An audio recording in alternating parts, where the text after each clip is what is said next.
Team Affinity 1 Chapter 2 has dropped in MLB The Show 24, and it's been out for about a week now. With a week's worth of data and using cards and seeing people use them, I'm going to tell you the 10 best cards in this entire drop. Keep in mind the grind isn't too bad, so if you don't like one of the cards that I do mention, there are plenty of other ones that you can try out in this drop, and they are all free. In terms of grinding, and once you get one boss, it gets way easier to get the rest, so just try some out. I'm sure you'll find out who you like and who you don't. This list is completely my opinion, so please keep that in mind. And as always, make sure you like and subscribe to the video if you do, and comment your favorite player from this entire drop, or who you're excited to use from this drop that you haven't gotten yet. All right, starting off this list, we're going to go with some honorable mentions. We're going with 3 of them today. And starting off is going to be 93 overall Drew Jones. This card is really, really good defensively, and he does get the Buxton boost, so that is definitely a plus. I just know a lot of people are moving away from the Buxton boost, and his contacts are definitely really low. Unless you're only playing on all-star or events, this card is going to be a little bit tough to use, but his defense is worth noting, so he's an honorable mention. Another guy I really wanted to talk about is Alex Gordon. This is honestly one of my personal favorite cards in the entire drop, just because he has one of the best swings. He has a lot of quirks, and he plays a lot of positions all really well, especially defensively. Despite the 67 speed, he'll play a good left or right field. He plays third base as well. And again, with his swing and the really high clutch, this is going to be a very solid card if you ever give him a chance. Last honorable is 93 Verlander. I want to say this card's going to be better. It's just hard to kind of gauge where Verlanders are whenever they don't have outlier. However, the pitch mix is pretty solid with the cutter and the hard-ish slider, and the per-9s are actually very good with 101 pitching clutch, which is towards the higher end of starting pitchers right now. I mean, he's the best pitcher not on the top 10. Speaking of the top 10, number 10 is going to be Josh Bell's 2019 breakout card with the Pirates. This is a switch-hitting first baseman that does play the outfield. However, his fielding and speed is so bad that if you put him in left or right field, you will have a terrible time. Keep him at first base or DH if you use him. The stats are pretty good. 93, 87, 101, 94 with 92 clutch. This card is a very good hitter, a switch-hitting bat. He sadly has no quirks. And I wish the stats were like a smidge better, especially for how he's not that good defensively. There's other cards in this entire drop that have very similar hitting attributes, but are way better defensively. However, they're not a switch hitter like Josh, who does have a good swing as well. So if you're looking for a first baseman or DH, this is one of the best options in the game that is free. So give him a shot if you haven't already. However, if you don't have first base already locked up, that's why he's this low, because it's a pretty loaded position, as it always is. Coming in at number 9, we have Emmanuel Rodriguez, the MLB Pipeline card for the Minnesota Twins. This card is honestly really good. The hitting stats are very nice. He's a power-centric, speedy, very decently good outfielder with a strong arm. So this is one of the closest 5-tool cards we have in the entire game right now. I know outfield defense has been a problem for a lot of people. This card will fix that. He gets the Byron Buxton boost as well, which will help him get even more power. And this card honestly just becomes really good. I wish the contacts were a little bit higher. However, they are higher than somebody like Drew Jones. A lefty is always really nice to have as well. And compared to Jones, you're getting a little bit more offensively out of a card like Erod, while the defense is still really good compared to probably anybody else you have out there right now. So for those reasons and the Buxton boost, Erod is number 9. Coming in at number 8, we have a card very similar to Erod in a lot of ways. Pretty much he almost looks the same, except he's actually a slightly worse hitting card. Especially versus left-handed hitters. The 77 contact's not the best. However, Jason Dominguez, he's a shorter player, which I think is a little bit better, and a switch hitter, which definitely helps this card out quite a bit. And if you've been looking for a switch hitter or haven't been comfortable with any of the just lefties or just righties, this is a great option for you. I'm sure a lot of people, especially on All-Star, are going to be using. Another reason he's this low, though, is that once you get the Hall of Fame and Legend, he will be a lot tougher to use with those small PCIs with such low contact numbers. Coming in at number 7, we have Jacob Wilson's Pipeline card from the Oakland Athletics. The A's get something good coming out of this season, although they've played pretty good baseball to this point. This Jacob Wilson is a shortstop that plays third, left, and right field. Positional flexibility is very nice. This card has some good ones. And shortstop's a spot that a lot of people have struggled with early on in the game cycle. Jacob Wilson's actually a great card once you start getting into that Hall of Fame and Legend category with 105 contact, and 108 clutch. His PCIs are going to be bigger, and this card's just going to play a little bit better. Good fielder over there at shortstop as well. The speed is pretty good, 75. It's nothing to brag home about, but not bad at all. The power does leave a little bit to be desired, which is why he's only at number 7 on this list. If this card had like 10 plus versus righties, 10 plus versus lefties, he might even be a little bit higher. So lack of power brings him down just a little bit. I do like him as one of the best fielders in the entire drop, especially because of shortstop's need right now. His swing is super nice, so Jacob Wilson, you were number 7. Coming in at number 6, we have Chase Dollander from the Rockies. This card is a pretty classic Future Stars-esque card with a really basic pitch mix: fastball, slider, curve, circle change, and sinker. 88 hit per 9 is okay. 101 K per 9 is fantastic, and K per 9 is going to help with those foul balls that happen to you guys a lot. I know they happen too. The pitching clutch is higher than the hit per 9, which is great. BB9 at 76 is pretty good.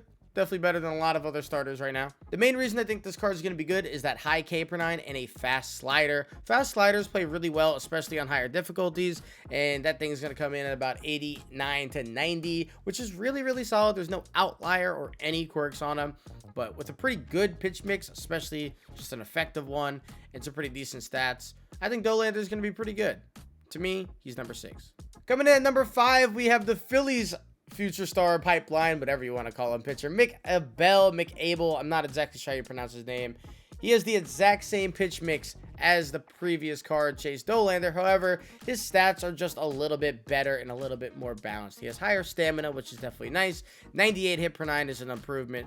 94K is worse, obviously, but it's not bad at all. 93 pitching clutch is about the same as the hit. It's a little bit smaller, so I wish that was even, but that's a nitpick.